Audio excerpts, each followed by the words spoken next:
Welcome back to Vitas autism journey. আজ একটু language নিয়ে কথা বলবো। How to increase expressive vocabulary and receptive vocabulary.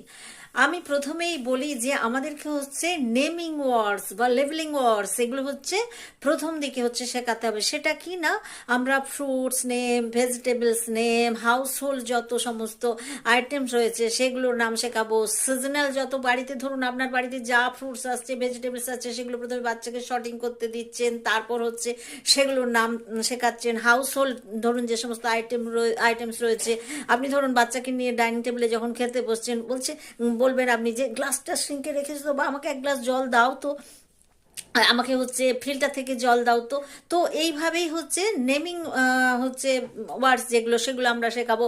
এবার আপনি যদি আরও বাচ্চাকে শেখাতে চান, ধরুন হচ্ছে এখন যদি সব সিজনেই সব কিছু পাওয়া যায়, যদি না পাওয়া যায় তাহলে আমরা কি করব না,